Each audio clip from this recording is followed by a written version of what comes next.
Hello, I'm Rob Lefferts. I'm the Director of Program Management for the Enterprise and Security Group inside of Windows, and I'm here today to talk to you about Windows 10 for the Enterprise, to highlight a bunch of the capabilities that we brought, and I'll actually show us a few of the demos as we go through this. The first thing that I'd like to say is that I'm very excited about Windows 10. The whole team is really delighted with what we've been able to build and deliver for our customers, and we've seen that kind of uptake from users, from the press, and from analysts. And so here, just thinking about the number of devices that are already running Windows just since we launched it last July, we have 200 million devices running Windows 10. And of those, 22 million are what we would call business and education devices, where professional users are using them every day to get their work done, to get their job done, to deliver the work and assignments that matter most to them. In addition, you can see some of the enthusiasm that we've seen from the press. We're across the board. People really love the capabilities, the experience, and the end-to-end story that comes with Windows 10. So now let's go ahead and dive into what does it really mean about Windows 10? What are the promises that we bring to the table? And there's 4 core pillars we're going to go through in detail today.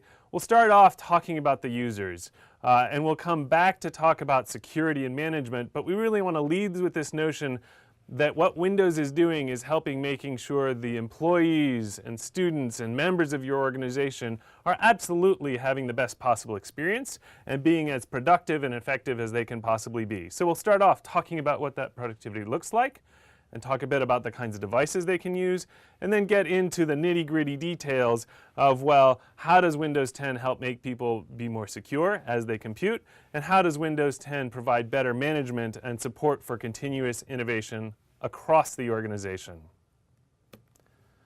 Again, let's start off talking about how users can be more productive. And the first thing here is that Windows 10 is really designed to give users a tailored experience for the way that they are getting their work done. I actually use a Surface Book every day, and I love this device because it has so many different modes in which I can interact with it. I can use it in a meeting, I can use it at my desk, and I can use it at home on the couch. I can rip the keyboard off and I can sit and review documents directly from the couch. That's the kind of personalized experience that makes me productive. I'd actually like to take a moment now to introduce Brad McCabe, who is from our marketing organization, who will show you a demo of some of the great ways that Continuum provides that kind of user experience. So thanks, Rob. So I wanted to dive in today for the first demo that we're going to take a look at, and I wanted to show you Continuum for phone. Now, Continuum is a great experience that we introduced when we launched Windows 10 to allow you to take your devices, whether it's a Surface Book, a Surface Pro, or any one of the great OEM devices, and use them as a laptop, but then when you say fold the keyboard away or detach the screen, to have that device become a very good functional tablet as well. Now, also with Windows 10, as we've looked at the phone, we've also thought about how we could take Continuum to the phone. And so here I've got my phone. In this case, I've got a Lumia 950.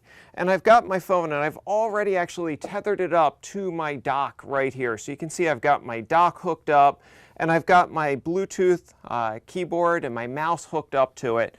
And I've plugged it in. And you can actually see right here behind me, it's projecting up onto my screen. I can reach down, I can use my mouse if I want to drive around on this device. So even though you're seeing it here on the screen, it's coming right from my phone as my device. And so I've got a lot of different apps here. You see I can click on the Start menu. All the apps that I have for my phone are available for me right here. I could move around through here. I could launch something, for example, my mail. I could take and look through my mail. Here I've got an email from Britta, and you can see she sent me an attachment here. So just like I do on my PC, I can double click on it, and you see here I get Excel. And even though it's running on my phone, because my phone is plugged in, docked to a full screen, it has that full screen real estate, feels exactly like Excel on my desktop. And the reason for that is because universal apps adjust to those screens that they're running on. This is the exact same Excel that I could be running on my Surface Book that I've got here on the desk. In this case, it's running on my phone. You see I've got all of my function here. If I want, I've got this chart here. I could go ahead and click auto sum. You see immediately my column sum, my chart fills in. All of this happening right on the phone itself. If I want to close it out, I go up here to the upper right corner with my mouse, just like I do on my desktop. I can close it out. If I wanted to run something like Word, you can see I've got Word running here. Just like Excel, it's got the full fidelity of Word because it is the same Word that I could be running on my desktop or on my tablet. And so I can do all those different actions that I'm used to. Now, Continuum for Phone is a great feature, but a lot of folks want to take, and they still have a lot of existing line of business applications that they want to be able to take advantage of. I can do that still right here on my phone. So you can see I can come in here and I've got some apps set up with Remote Desktop. And you can see I've just got a couple of demo apps out here. One of these is a little CAD program I've got running. And you can see from my phone, we go out, we can connect up to that app. And here is my app. And I can work on this. Even though I'm on my phone, I can still do all the things that I would want to do. So I've got this drawing here. I could start to run the drawing. You can see the arm moving around. I can view it from different angles. Maybe I want to look at it from underneath, look at the drawing from above. All of this is happening right here, all being driven by me with my phone, and in this case with Remote App to run that existing line of business application. So you can see how Continuum for Phone makes such a great experience. The device that I have is in a lot of cases the best device for me to work on. So in this example, I could start here, I could be out in the world, I could be using my phone. Maybe I want to use Word or Excel to do some things on the go.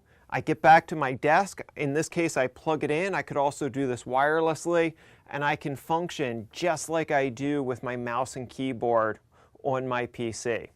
So that was a very quick look at Continuum for the phone. I'll toss it back to you now, Rob. Thanks. Thanks very much, Brad. One of the things that you may have noticed there was that there's a lot of different ways that users can interact with their Windows 10 devices. It's not just about mouse and keyboard, it's about pen and ink, it's about touch, it's about voice, and it's about really making sure that it is natural for people to move from one mode to the other. And so this notion that I love it because I can interact with it in the way that is most comfortable, we really want to bring that home. In fact, most of the time I find with my Surface Book when I'm in a meeting, it makes the people around me more comfortable if I'm taking notes with a pen and ink. They seem to get this sense of confidence that, oh yeah, I'm actually listening to them, I'm not just sitting back there and hammering on email through the entire meeting. And it actually helps me remember the parts of the conversation because I take the time to write it out in ink. And we can actually flip it around and use it to sketch things, and that's the kind of productivity that we're bringing to bear. On top of that, we want to make sure that people can move across multiple devices and always have what they need. And this is where Windows 10 really shines with this power of being present on a bunch of different form factors and having great roaming as you move from one device to the next. So as I start on my phone and I continue working on my laptop and I move to my desktop, Active Directory, user state roaming really makes sure that the experience is seamless. But also I actually have the same applications running on all those devices. So I'm able to use OneNote and Wunderlist and Flipboard on my phone and on my laptop and on my desktop. And it's really wonderful for me to have the data and the experience be consistent in that way. And finally, Windows 10 provides intelligent assistance to make sure that the computer is actually reaching out proactively to help me. And so this is where Cortana really comes to bear to make sure that it's keeping me up to date on what's going on in my calendar, what's going on with my commute, or in fact, what are the things that I might want to know about that are new and exciting in the news environment. And I can use it to, again, help take notes, help search for information. I can use it with my voice. And this kind of personalized assistant that's always looking out for me is one of the great ways that Windows 10 helps me every day. In addition to those great software experiences, we're making sure that Windows 10 brings some of the best possible hardware device experiences and that we're really innovating in what it means to have next generation devices. The first thing to start off with is that you can get started with Windows 10 using your Windows 7 device. We've worked super hard to make sure we have great in-place upgrade and support for hardware capability. So your Windows 7 PC today is a great place to start running Windows 10. Of course, it won't magically turn it into a pen and ink or a touch device if you don't have that, but it will keep working forward as a great computing experience. The second thing is that we've made sure that Windows 10 is a great platform for industries to build end-to-end solutions that work for those devices. So one of the interesting things is Windows 10 as the kernel or core of Internet of Things devices. In addition, working with companies so they can control the UX that they actually deliver, turning things on or off for their employees, or configuring Windows 10 to run in a great kiosk scenario, for example.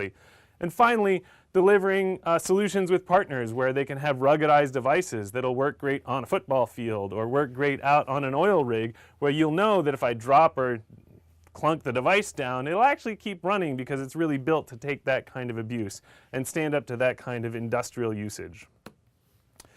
Part of the joy of Windows 10 is that we've been able to innovate in our own first-party solutions. I already mentioned how I love my Surface Book. But in fact, we've been able to have this conversation with partners across the ecosystem around what is possible and really tee off this notion of, what would a two-in-one device look like and how could people interact with that, and then have that take them take that idea forward, run with it, and come up with all kinds of new ideas around what those compute experiences will look like and deliver a full ecosystem partnered with Microsoft. And then finally, that's just the start. We really foresee a world where we will reimagine the ways that people can interact with their devices. A couple great examples are the HoloLens as 3D holograms as a way for interacting with my virtual world, or one that I actually use every day is Surface Hub, where I can walk into a meeting room, I can touch the screen to log on, I can start the meeting right away and connect with people over Skype. We have a shared whiteboard. It makes it super easy to project. The cameras are set up correctly. And that's the kind of seamless experience that really makes a great telepresence meeting run very, very smoothly. But it's also super rich for the people who are physically in the room to be able to interact with the Surface Hub that way. And that's the kind of innovative device experience that we will keep working forward and deliver more and more of going forward. So it's great to see all the ways in which Windows 10 is making users more productive and providing innovative devices. But the fact of the matter is that we need to make sure that we can deliver Windows 10 to them inside of the organization in a secure and effective way. So let's start talking about some of the things that are near and dear to my heart. For example, how can we make sure that the compute experience is totally secure? And we'll walk through some of the pillars we've got in place around keeping the user's identity secure, making sure that the device is secure, and helping keep the data for the organization secure. First, we can all agree that passwords are a necessary evil we've grown up with, but not the best and most secure way for users to identify themselves. And when we think about the user's identity, we really want to make sure that we're managing that critical piece of information in the most secure possible way. And so we've been working hard on a set of innovations that will help people replace passwords with more secure kinds of credentials. But this is actually one of my favorite things because it's not just about making it more secure. We've done it in a way to say, let's actually have a better user experience and make sure people enjoy working with the device. And so on my Surface Book, I walk into a meeting, I open it up, and it actually uses Windows Hello to recognize my face, log me in, and I'm typing right away. And I, as a user, am delighted.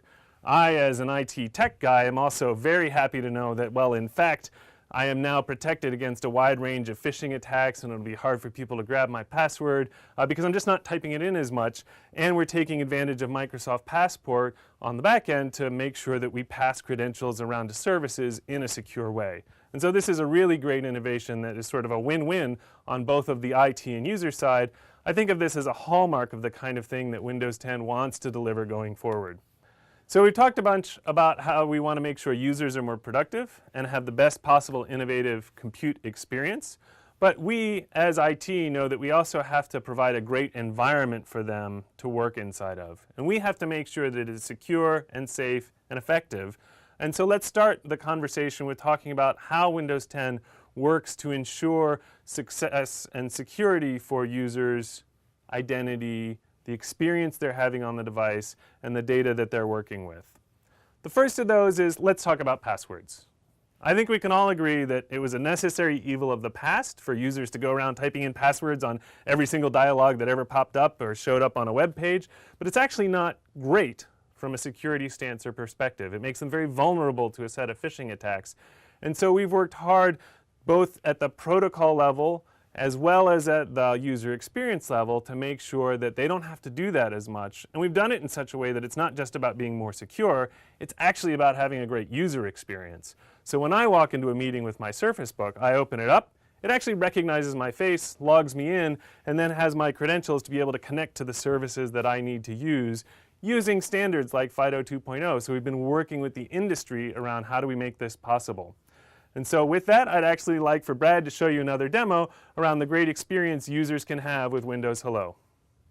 Thanks so much, Rob. Now I wanted to take a chance to talk about one of my personal favorite features in Windows 10, and that's Windows Hello.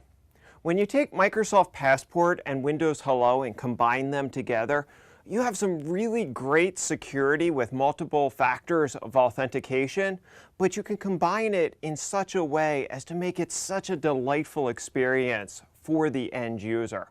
And this with security is really the holy grail. If you think about a lot of things in security, the harder we make them for our users to make them more secure, the more our users find ways around them.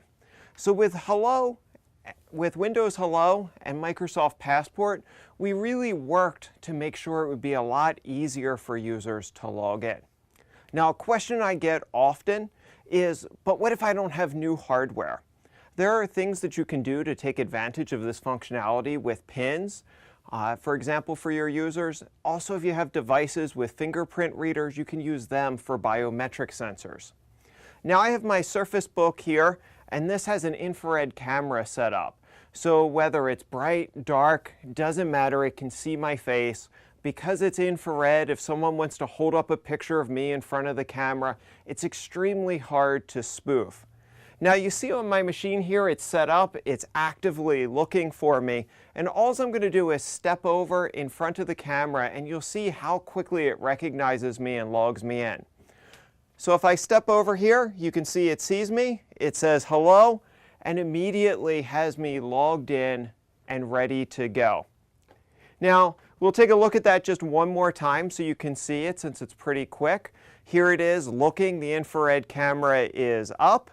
If I step in here and look, it says hello, and there I am. Never had to reach down, never had to touch the keyboard, but it recognized me and logged me in.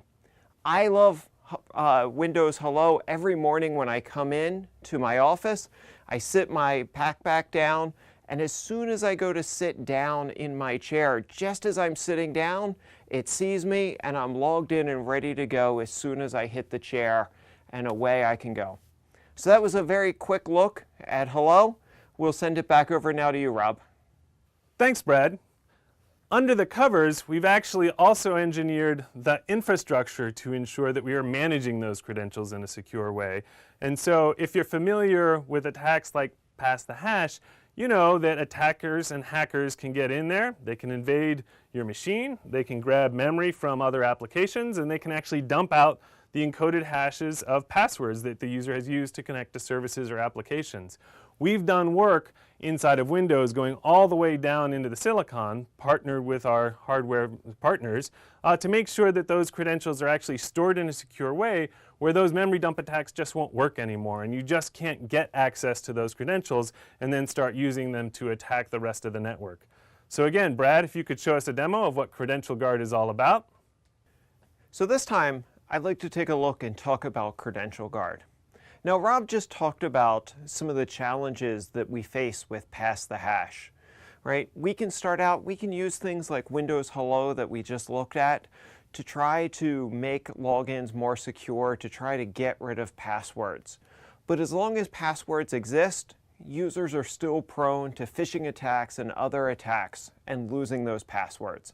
And as Rob talked about, once you can compromise one of those passwords and get on the machine, there are ways that you can take and gather all the information you need to start to learn about other accounts, other machines on the network, and move around the network itself. So what I've got here, you can see on my screen, I've got a Windows 7 machine up and running here, and I've downloaded a very popular tool that hackers like to use, and you can see I've gone ahead and I've got this ready to go, and I'll just run this one command here on this. And you'll see it dumps out a lot of information for me. But if I take and I scroll through here, you can see I get a lot of different information about a lot of accounts, but you'll start to notice I've got some demo accounts on here.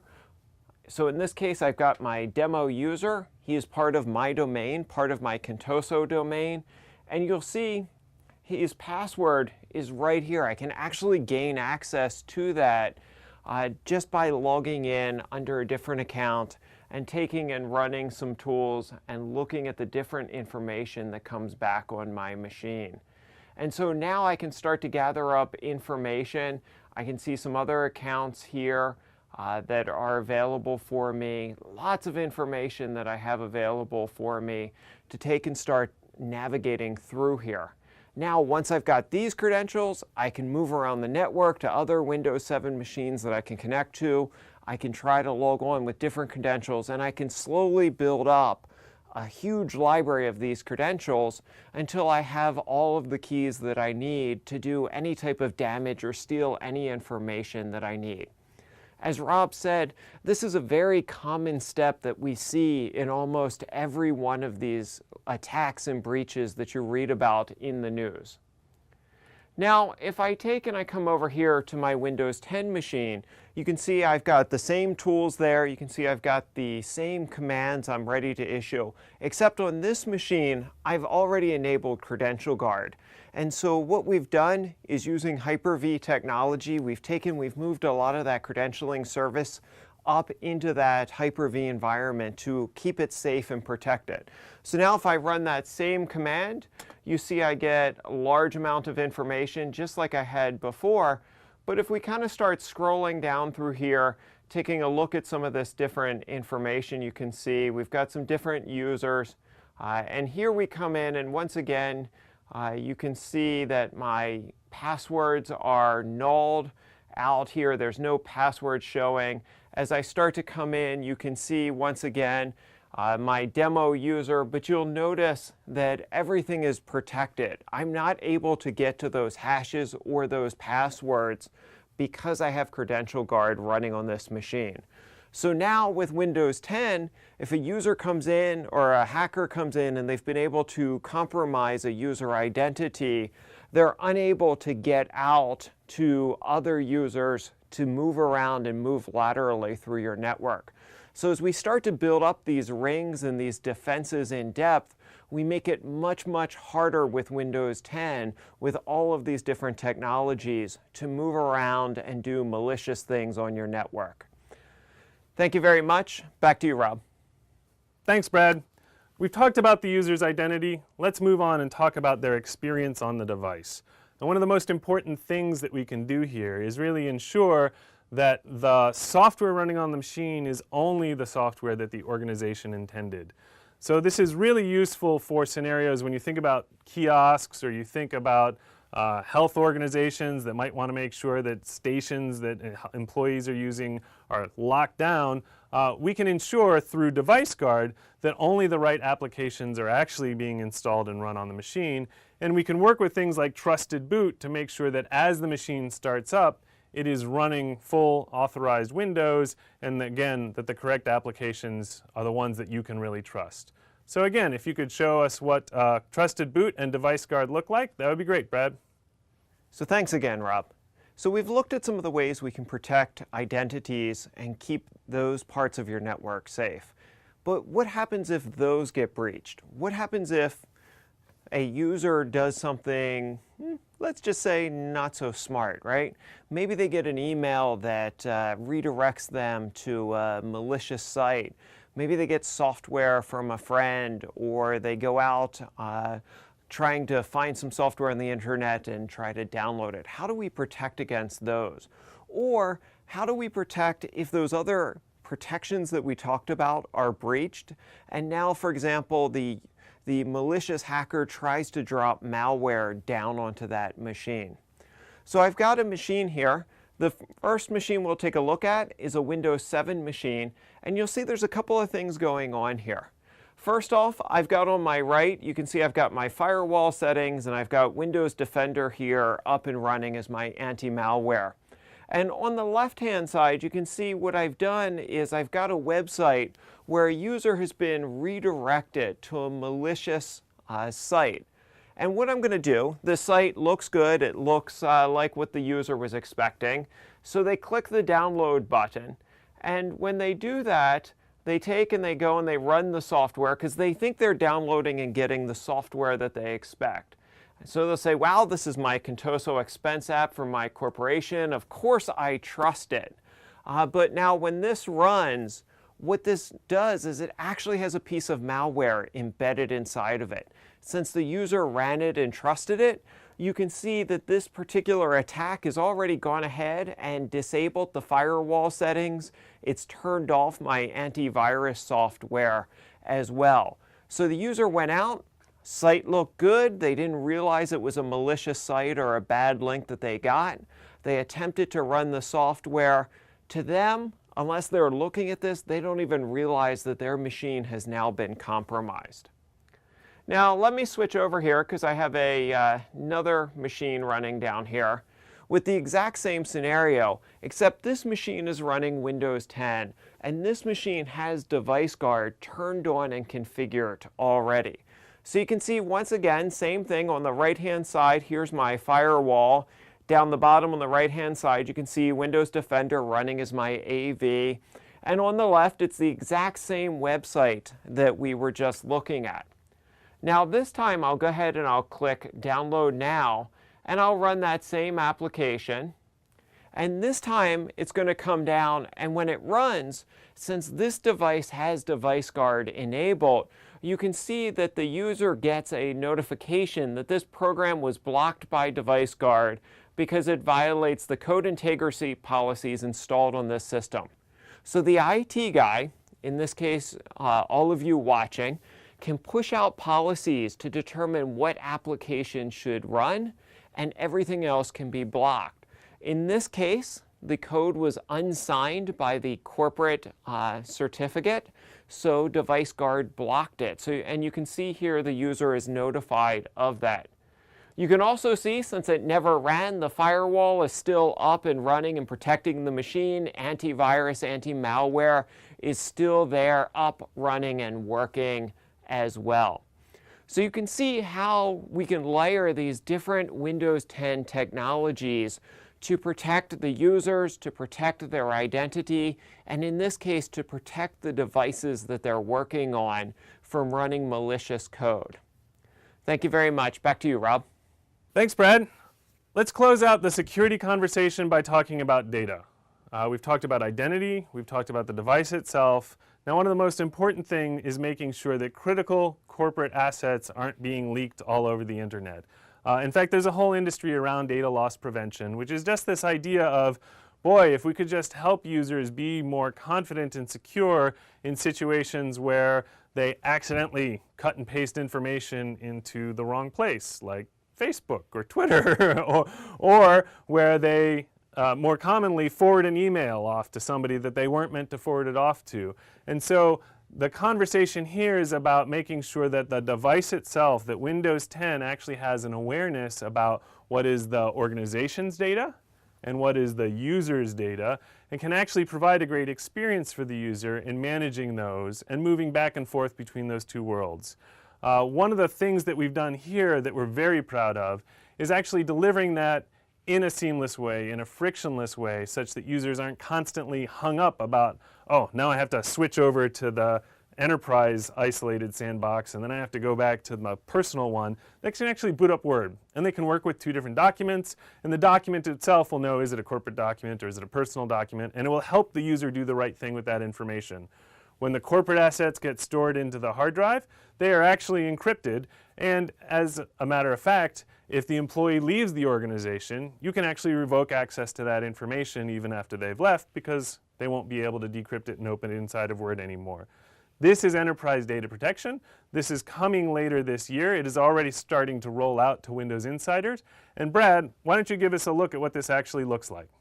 So now for our last security demo, I wanted to talk about protecting the data. We've looked at some of the other protections that we have. Now let's focus in on what happens with that data and how we protect it. Now I know a lot of you that are watching have BitLocker enabled on the machines, and that's great for protecting the data when it's at rest on that hard drive. But what do we do? How do we protect data in this modern world where devices might not be corporate owned, where data is moving around? How do we think about that in that space? We've done a lot of thinking around that ourselves with Windows 10, and later on this year we will introduce a feature that we call Enterprise Data Protection. And with Enterprise Data Protection, I have the ability to lock down and secure specific files. So you can see here I've got my machine again, and I'll go ahead and I'll open up my folder here, and you can see I've got a lot of different files in here. You can see I've got this already over here in a list view, and so you can see I've got certain files for work that are protected here by my Microsoft corporate key. You can see I've also got side by side with them some personal files that are completely unencrypted for me as well. And if I wanted to change the view here and maybe look at this like some users do through an icon view, you can see I still get that same view, so I can understand what are corporate files and what are personal files.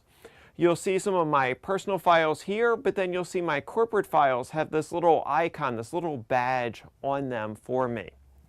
Now, a file that I want to take a look at is this Contoso electronic sales document that I have. And so if I go ahead and I bring that up here, you'll see that there's a lot of information here. This is a corporate document, so I want to have it protected. Not only was it badged, as you saw in File Explorer for the user, but you'll notice up here in the upper right-hand corner as well, the user understands that this is a protected corporate document. And so I can come in here, and this looks just like Word that I was using earlier, just like the Word that we used in the Continuum for Phone demo that you saw. But I've got all of my information here, and I work with this just like I would normally. Now, if I come in here and I look, I say, wow, this sounds really interesting here, right? You can see we've had this unprecedented increase in TV sales, 200% above initial estimates. So this is some amazing stuff here. And you know, as a good corporate employee and good corporate citizen, I think everyone in the world should know about this, right? This is going to be amazing. And you know, I know we've got PR and legal channels and such, but those guys take so long. I'm going to take this as an employee in the modern world, and I'm just going to use my Twitter account, and I'm going to blast this out here for people. So I'll go ahead and I'll take this, and you see I can do a copy. I'm going to come over here to Twitter. I've got my demo account all set up here with my, my fictitious persona here for this demo. And we're going to go ahead and we're going to paste and tweet this out to the world. And you'll see now, as soon as I go to paste this, we get what I like to refer to as the career limiting move dialog box. You see it says, I'm about to remove this encryption from this document and move it to a location where it won't be encrypted. And as the user, I can make a choice. I can click cancel, and I can stay enrolled in my favorite program, the Paycheck Continuity program, or I could click continue anyway and post this out, and hopefully one of my many Twitter followers here is Dan will feel pity on me for sharing this corporate information, maybe take a little mercy on me and hire me when I choose to do this. Now, if I push this out, you're going to wonder, well, obviously if it's in Twitter, I can see it's in the internet and I know how it got leaked. But what if someone copies it to some other place? How will I know? All of that information can be saved to the event log, so you can report on it, you can look at it later, you can find things out. Another thing you might be wondering is, this is great, I give the user that ability to make a choice, and for some of my users that might make sense, but others of my users, I absolutely don't want them to have this choice. You can control this with policy settings, with enterprise data protection, and you can determine if people see this dialog box, if they're outright blocked, or you could just allow them to copy it with no visual warning, but still log and audit it as well, so you have those types of records and reports.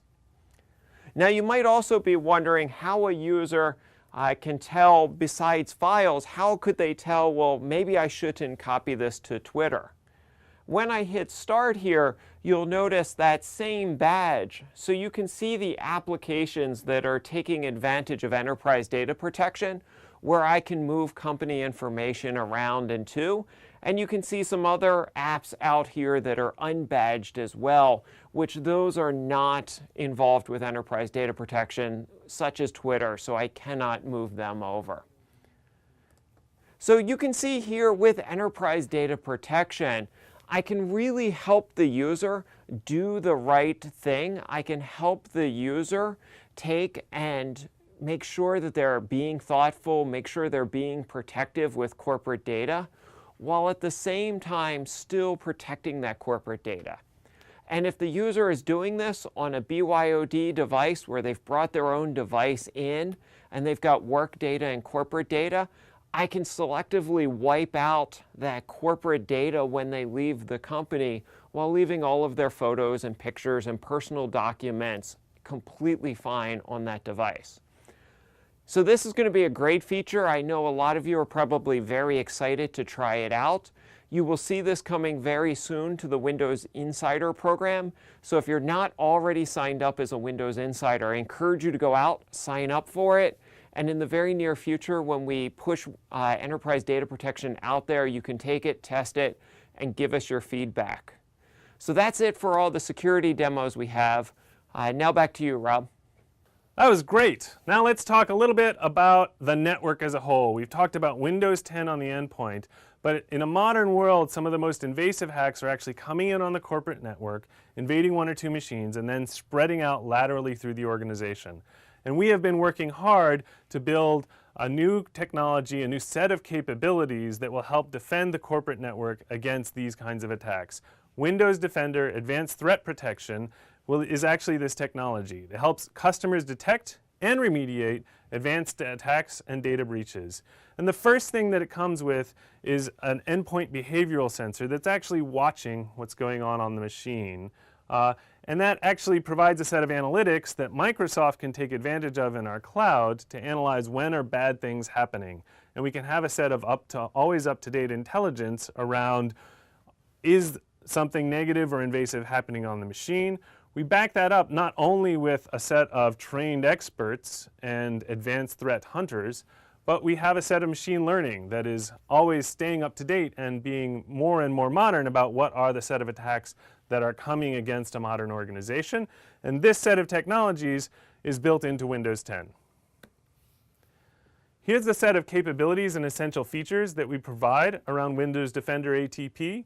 It's really the two core things we talked about around detecting attacks and providing threat intelligence, and then making sure that organizations know how to remediate. So we provide a comprehensive dashboard that allows people to investigate and respond to threats. It can see in one place what are the machines that are having weird behaviors, how are those extending to other machines, who are the users that are perhaps their accounts have been taken over.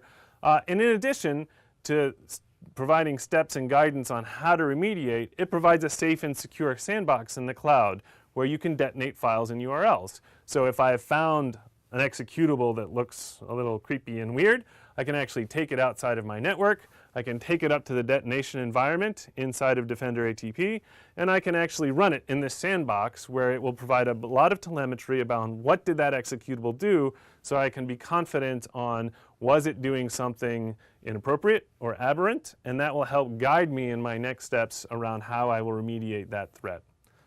Altogether, this is Windows Defender Advanced Threat Protection, and it is a new set of capabilities that we will be rolling out over the upcoming year and are just starting to introduce around to the Windows Insider program.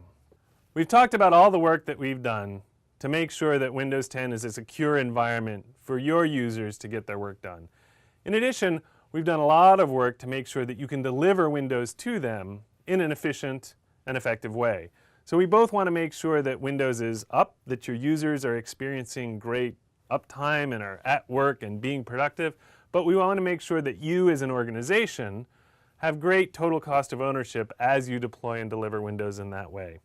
And so one of the first things we've done here is really take head on this problem of wipe and replace deployment, where organizations, every time an update comes out, they have to go build a new set of images from scratch, install all of their software, all their configuration across all the devices and different user roles that they need to manage, and then roll that out through the organization. It's a lot of heavy lifting, and what we've really tried to make possible is a couple of different ways of thinking about a Windows rollout.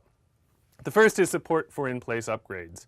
If the user already has a working image with the correct configuration, just let them upgrade in place and get the latest updates to Windows that will continue to take advantage of the configuration that's already running on the machine. The second idea is around dynamic provisioning, where a user could take a fairly generic sort of scratch machine, perhaps one of these Surface Books, get it from the Microsoft Store, bring it home and log into Active Directory and actually have it download the configuration and provisioning information such they can be up and running and productive. Brad, why don't you give us a look at these couple of core technologies on around how deployment works? So now I want to talk about dynamic provisioning. Now, if we think about a scenario here, maybe users out traveling, they've got a device, they're out working, and they drop the device, shatter the screen, break the device. What do? Well, today they pick up the phone, they call the company takes, possibly ships them a device out of their pool, or they could go to the store and buy one, but it's not going to be set up for the VPN, it's not going to have any of the company software on it or the apps. With what we call dynamic provisioning, we can help solve that problem. So what I've got here is I've got a brand new machine, right? I dropped my machine, I lost it. I've gone to my local electronics store and I've bought a new machine. And you can see I'm coming through the out-of-box experience, that UBI experience. And you can see it's got a screen in here. It says, who owns this PC? I'm going to tell it my organization owns it, since this is going to be a company machine. And it'll take a second and it'll ask me, how do I want to connect? I'm going to tell it I want to join with my Azure AD credentials. So I'll go ahead and I'll do that. And I'm actually going to take and I'm going to log into this machine with my Microsoft account, because we have set this up and we were able to use this here at Microsoft. So when I put in my Microsoft account, you see that it will take and redirect me to my organization sign-in machine. Now every time I come in, I see this screen from Microsoft IT, very familiar for me. So I'll go ahead and I'll put in my password here and I'll hit sign in. Now at Microsoft, we use a two-factor authentication for everything. So in this case, I'm going to tell it to sign in from my phone. And when I do this, you see it's going to make a phone call here to my cell phone to verify who I am. And I can go through that voice prompt. So I'll go ahead, I'll answer my phone. Thank you for using Microsoft sign-in verification system. Please enter your PIN followed by the pound key. And I can go ahead, I can put in my PIN here. Your sign-in was successfully You see, verified. as soon as I'm successfully verified there, it goes and it continues through that login process. And you see it here while it says, please wait while we set up your device. At this point, what it's doing here is it's going out, it's connecting up to the Microsoft Intune instance that we use here at Microsoft. It's making those connections. It's pulling down settings that Microsoft IT wants me to have. It's pushing down my VPN. It's pushing down policies. It's pushing down applications, etc. for me. And you can see then, once I'm ready to go, here I am, and I'm able to take and log in. I can also use Azure AD And with Azure Active Directory, I can take and roam my settings for work through my corporate instance. And so as I do that, when I log in, I could have my personal background, I could have my lock screens, all of those other settings. So now what you've seen me do right here is take a brand new machine right out of the box, and by simply logging in with my corporate credentials, using two-factor authentication to make sure it is actually me doing this, this machine has been set up and through Azure AD has been now set up and connected to the corporate network.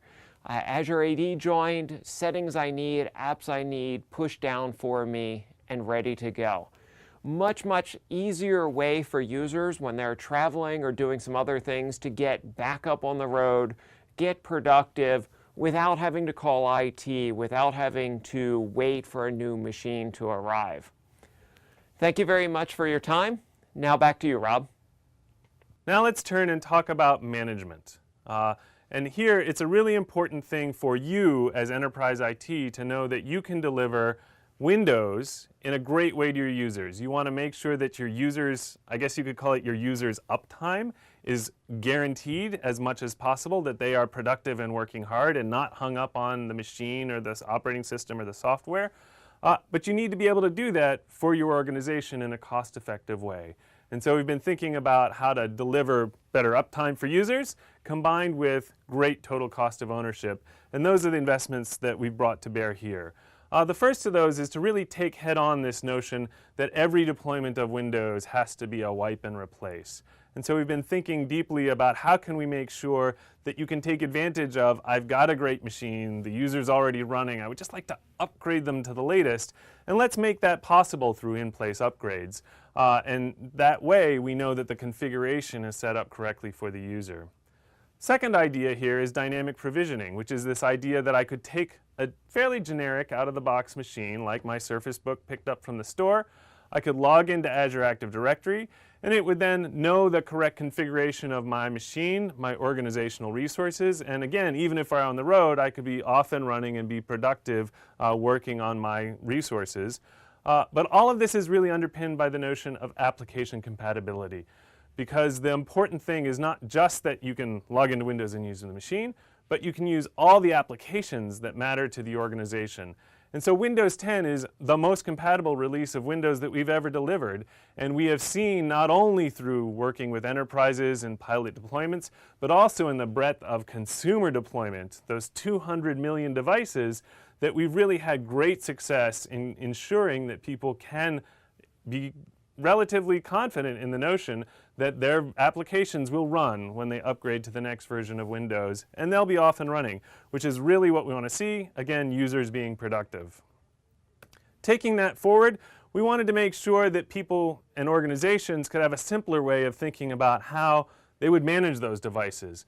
We have great tools in the form of SCCM and group policy that organizations have relied on for years, but for organizations that are using MDM, mobile device management, we wanted to make it easy for their Windows devices to fit into that framework as well. And so we've done a lot of work to really make sure that Windows 10 shows up inside of MDM platforms and that this is a viable, useful, great tool for managing Windows 10 inside of your organization. And as we bring that all together, we think about what is Windows 10 for, where are we going with it, and we really do believe that Windows 10 is not only the best way to be productive and brings all of that device innovation to bear, but it really is a great tool for helping organizations think about a mobile and cloud-first world through things like joining up to Azure Active Directory is a simple way to get a user started and signed into a machine. Making sure that we have support for things like universal apps for Windows, where you can build on the same app platform across all of the form factors from phone to laptop to desktop to Surface Hub. And finally, that we help build a store that helps organizations deploy and manage new applications that they build, where they can pick applications out of the consumer store, and that they can also pull in their own custom applications and deploy those through a unified store that makes it easy for their users to install and customize what they need the most. We bring this together by thinking about it as Windows as a service.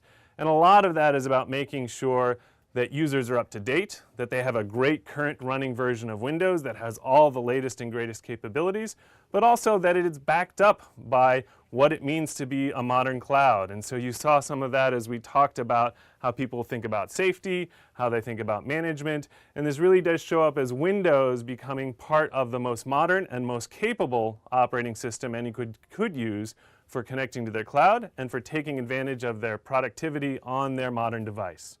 With that, thank you very much for your time. I'd like to spend 2 seconds on how you can get going. The first is try it out. If you haven't tried out Windows 10, please download it, install it, and play around with it. It's a delightful experience, and I'd love for you to get that experience. The second thing is start a pilot in your organization.